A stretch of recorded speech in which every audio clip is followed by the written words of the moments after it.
things when move, they move in either sliding fashion or rolling fashion or some combination of it.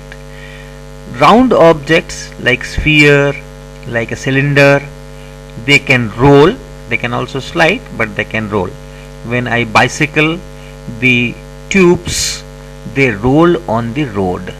Similarly, a ball, if you just push it on the ground, it rolls and goes ahead. But if there is a book and you want to slide it on the table, you can slide it, you cannot roll it. So there are motions called rolling motion and sliding motion, and our object in today's experiment is to understand this rolling motion.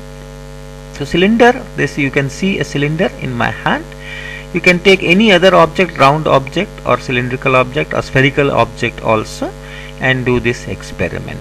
So I am using this tube, this particular tube. I can just slide it on the table, or I can roll it. So I am showing you the kinds of motion it can undergo. So I put it here on this table. This is the axis, the central line you can say, and you can see this is the kind of rolling motion. It is rotating as well as going ahead. It is rotating on the table and it is going ahead, and this is sliding. Now I am sliding. I am holding this tube firmly, not allowing to rotate, and now I am rotating it and it goes in the rolling motion.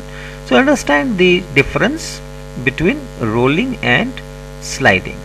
So this is how it slides and this is how it rolls. Now in both the situations, the top surface and the central line, they go ahead. The top surface goes ahead and the central line goes ahead. Are they going with equal velocity? Measure it. So this is a scale. I am putting it here, 30 centimeters plastic scale, ordinary scale, and now I am pressing it down. I am pressing against this cylinder and then pushing it ahead also. I am making sure that the scale does not slip on the upper surface. It always moves with the same velocity, this part and this part, the scale and this top surface. They are not sliding against each other. So the scale is going with the same velocity as the topmost point of the cylinder. Slowly I am pushing, and now see where the scale has gone and where the cylinder has gone. So I am putting marks. This is the point where the cylinder has gone, or the center of cylinder has reached, and the edge of the scale has reached this point. Okay, and I started everything at the edge of the table, so I am also putting a mark there. Initially this whole scale and this cylinder was at this edge. So this scale, front part of the scale was here and the center was here, and when it goes ahead, this is the final situation. So how much has the scale moved? From the edge of the table to this point, from the edge of the table to that final chalk mark, and this is the distance moved by the center of the cylinder from the edge to this, from this edge to this point. Okay, I can measure this.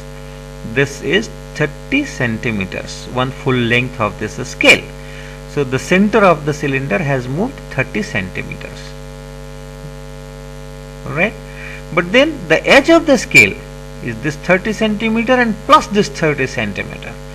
So the edge of the scale has moved 60 centimeters. And remember, the scale was moving at the same velocity at the top surface of the cylinder. They are moving with the top with the same velocities. I am not allowing it to slide on the cylinder. The scale is not sliding on the cylinder. So whatever is the speed of the top surface, with that the scale moved ahead and it went 60 centimeter.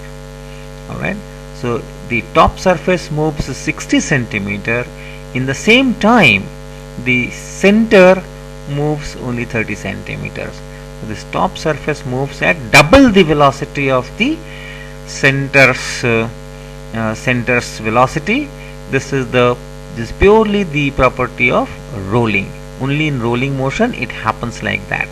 In sliding motion, all the parts, center or the top surface, everything goes with the same velocity in sliding. In rolling, the velocities are different, top going at double the velocity of the center.